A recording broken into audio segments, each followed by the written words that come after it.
اعوذ باللہ من الشیطان الرجیم، بسم اللہ الرحمن الرحیم۔ ناظرین، اردو آفیشل میں آپ کو خوش آمدید۔ ناظرین، ایک مولوی صاحب کہیں بسم اللہ کی فضیلتیں بیان کر رہے تھے کہ بسم اللہ پڑھ کر جو کام کرے وہ پورا ہو جاتا ہے۔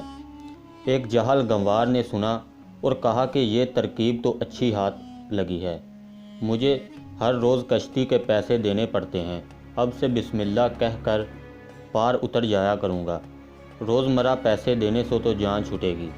چنانچہ مدتوں وہ اسی طرح آتا جاتا رہا۔ اتفاق سے ایک روز مولوی صاحب کی دعوت کی اور گھر لے جانے کے واسطے ان کو ساتھ لیا۔ راستے میں وہی دریا ملا۔ مولوی صاحب بولے کہ کیسے آؤں؟ اس نے کہا بسم اللہ پڑھ کر آ جائیں۔ میں تو ہمیشہ بسم اللہ ہی پڑھ کر اتر جاتا ہوں اور مجھے کچھ نہیں ہوتا۔ مولوی صاحب کی تو ہمت نہ ہوئی، مگر اس نے ہاتھ پکڑ کر اپنے ساتھ ان کو بھی پار اتار دیا۔ ناظرین، یہ یقین ہی کی قوت تھی جس کی وجہ سے اللہ تعالیٰ نے اس کے لیے یہ کام آسان کر دیا۔ اسی وجہ سے بعض بزرگ تعویذ دیتے وقت کہہ دیتے ہیں کہ اس کو کھولنا مت ورنہ اثر رائگاں ہو جائے گا۔ وجہ اس کی یہی ہے کہ کھول کر دیکھنے سے وہی معمولی کلمہ سمجھ کر دیکھنے والے کا عقیدہ کمزور ہو جاتا ہے۔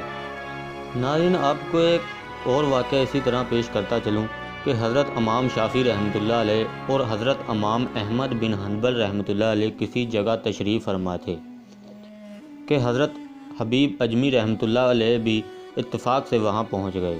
انہیں دیکھ کر امام حنبل رحمۃ اللہ علیہ نے کہا کہ میں ان سے ایک سوال کروں گا، لیکن امام شافعی رحمۃ اللہ علیہ نے منع کرتے ہوئے فرمایا کہ وصلہ، لوگوں سے کیا سوال کرو گے، ان کا مسلک ہی جداگانہ ہوتا ہے۔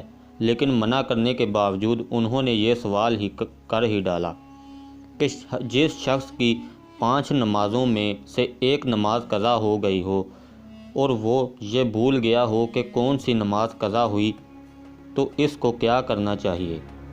حضرت حبیب اجمی رحمۃ اللہ علیہ نے فرمایا کہ سب نمازوں کی قضا کرے، اس لیے کہ وہ خدا سے غافل ہو کر اس قدر بے ادبی کا مرتکب کیوں ہوا؟